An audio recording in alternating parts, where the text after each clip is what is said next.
What's up, awesome? I'm here, Awesome Kanuto. Sa today's video, samahan niyo ako kasi maglilipat tayo ng bahay. Bahay ko kahit munti.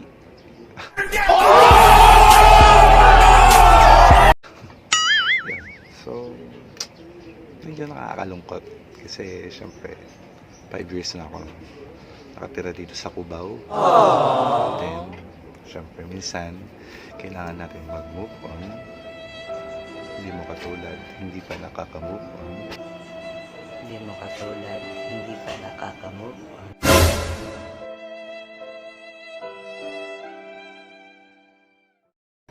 So anyway, yun. Kahapon, day off ko din. So, nag-impake na ako. Sa balutan na tayo. Pinipare natin yung mga kailangan dalhin. So, samahan nyo ako mamaya kung saan tayo lilipat at maghahasin ng lagim. Dahil pa na sinasabi. So, bago lahat. Kung bago na kayo sa aking YouTube channel, don't forget to subscribe and hit the notification bell para update po sa mga usap at ganap ko. At kung nagustuhan nyo itong video na to, don't forget to like, comment, and share.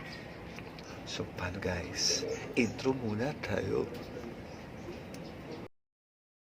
Guys, ayun, nag-start na ako maghakot.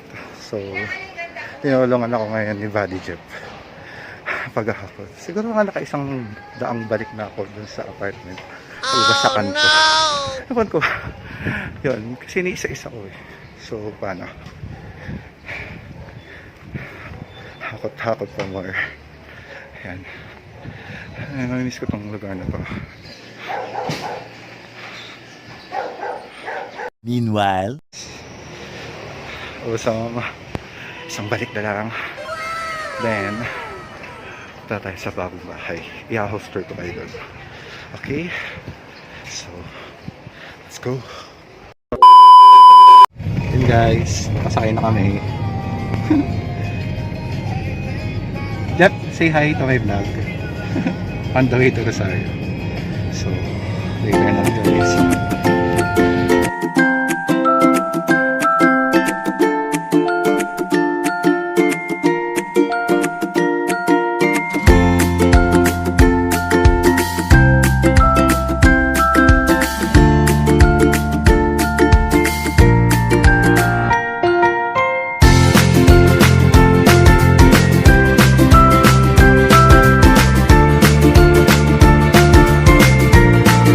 Ayan guys, hello! Ayan, dito na kami ngayon sa new house na nilipatan ko dito sa Pasig. So, yan yung CR. Sa kusina agad yung tuloy, diba? Ayan, medyo madilim doon sa sala. Ayan, yan si Jeff. Jeff, hello! Ayan, tinulungan niya ako. So, hindi ko nadali yung phone kanina ba? Dahil napagod kami paghapon. Order kami ng Jollibee Superman. Jollibee, lika namin. So mamaya, punta lang tayo sa taas pagkakain namin. Okay? a few moments later. So tapos na kaming kumain. Medyo nakabawi-bawi na kasi kanina. Sobrang gutom na talaga kami. Parang wala kaming lakas. So ngayon, akyat tayo sa taas. Ando si Jessa, tsaka si Julius. Sila yung mga makakasama ko dito sa bahay. So, piniprepare nila yung kwarto na ibibigay nila sa akin. So, let's go!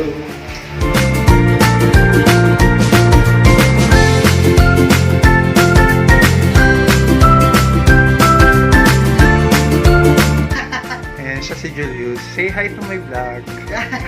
Nagbablog. Jessa, say hi to my vlog. Ayan, siya yung si Jessa. Ayan. Meron pa kami isang kasama dito, si Madel. So, ito yung room nila. Ayan. Diba? Tapos, dito daw ako lilipat. Ayan. Meron siyang bintana. Na pwedeng singawan. Yan. Ang sipag ni Julius, oh. Yan. Wala pa siyang jowa. Single din yan. So, sa mga naghahanap ng jowa, ito si Jessa. Jessa, single ka din, di ba? Kaka-break lang yan. Kaka-break. Pa. Ganun talaga. Seryoso. Dapat minsan kailangan mag-move on. Ayan, may pa-flower sila. So, mamaya mag-aayos na ako ng gamit ko. A few moments later. Ayun guys. So, waiting tayo kasi inaayos ni Jules and Jessa yung nang lilipatan ko na kwarto dun sa taas bago ko maiakit yung mga gamit ko. So, nakita niyo naman, di ba? Maganda tong bahay. So, gusto ko yung ambience, sariwa yung gusto ko yung ambience niya, tsaka maaliwalas, tapos tahimik at the same time. Yun nga lang, walang masyadong signal sa iglog tayo. So, yun. Bali, okay din dito kasi syempre, ang mga kasama ko sa bahay is mga kasama ko lang din sa trabaho. Diba? Yun, so, tignan natin kung anong pagiging update dito sa new house. Tsaka isa sa nagustuhan ko dito sa bahay na to, may kusina siya. Kasi doon sa dati ko, bed space lang yun. So, pag gusto ko magluto, makakapagluto ako. Diba? Yun. Tsaka paglabas mo, maraming bilihan. So, very accessible siya sa lahat. Yun lang naman. So, mamaya, waiting pa tayo. 3 hours later. Hi guys! Ngayon lang natapos si Jessa and Julius mag-ayos itong kwarto. So, this time, ako naman yung mag-aayos. I-prepare ko yung mga gamit ko dito. So, sobrang nakakapanibago. Ayan. Diba? Ayan, meron siyang malaking bintana. Tapos, meron dito cabinet. Sana walang lumabas na The Grudge. Anyway, konti lang naman yung aayusin ko compared dun sa nag-alsabalutan ako kanina. Mas matrabaho yun. But this time, yan, super simple lang pa rin naman ito. Pero mas comfortable, di ba? Ayun, dami ko mga damit. Buti nagkasya ka kanina sa taxi. So, sa ngayon, wala akong kasama dito sa kwarto. Solo-solo. Ayan yung madawag ko. So, guys, tayo.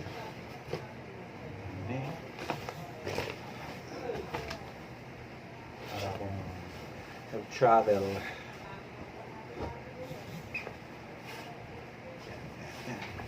Yun guys. Ang dami-dami yung mga gamit ko dito kasi syempre 5 years ako nagstay sa Cubao. Although minsan inuuwi ko naman yung mga gamit ko. Pero yung mga gamit ko na sinusuot sa school, mga uniform ko sa trabaho, dala-dala ko. So, tambak. Ang dami-dami. So, ayan. Nakita nyo, diba? Mga uniform. Yun. So, siguro, okay naman yung kwarto, diba? Maaliwalas. Ginhawa din naman kahit pa paano kasi malaki yung bintana. Yun. So, ayun nga. Nalungkot ako kanina nung umalis ako ng Cubao kasi diba sabi ko naman kanina 5 taon na ako doon, so parang na-attach na ako doon sa lugar, sa mga tao doon, nasanay na ako pati yung mga tao doon sa karinderya, naka-close ko na, so parang medyo nalungkot din sila nung nalaman nila na aalis ako. Meanwhile, Tumawag yung family ko. Nakita ko itong bagong bahay na nabili ko. Nabili. Then, itong bago kong inuupahan. So, yun. Nagustuhan naman nila. Natuwa sila. Although, medyo mas pricey to. Pero, mas safe naman dito. Kasi, nga, walking distance lang siya sa trabaho. Hindi ko na kailangan sumakay. So, mas lumiliit yung chance na may makahalubilo ako na ibang tao. So, mas safe tayo sa COVID-19. Yan. So, tatamad akong mamalansya. Siguro, bukas na lang. Kasi sobrang pagod na pagod ako ngayon. Paghahakot. Yun. Ng katawan ko. So, yan ito. Naayos ko yung mga na-hanger ko yung mga uniforms ko. Kasi gagamitin natin yung magandang cabinet. Yung pang-garage. Diba? Mema-mema lang tayo. So, halika. Isabit natin. Sasabit natin yung mga uniform and polos ko. Yung polo ko pag sumasamba. Shucks. Yan. Ito na siya isasabit. Guys, para talaga siyang yung from the garage, ganun. Yung parang maglalagay ka. Yan o. Maglalagay ka, parang laging parang may hihigit sa'yo. A few moments later. Ayan guys. Tapos na rin ako pag-aayos ng kwarto.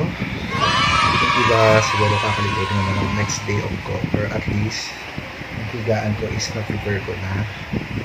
So, dito ko na muna tatapusin tong vlog na to. So, thank you for watching this video. Again, I'm here on Som Kanuto. So, always remember that me and you are all awesome. See you again on my next vlog. Bye!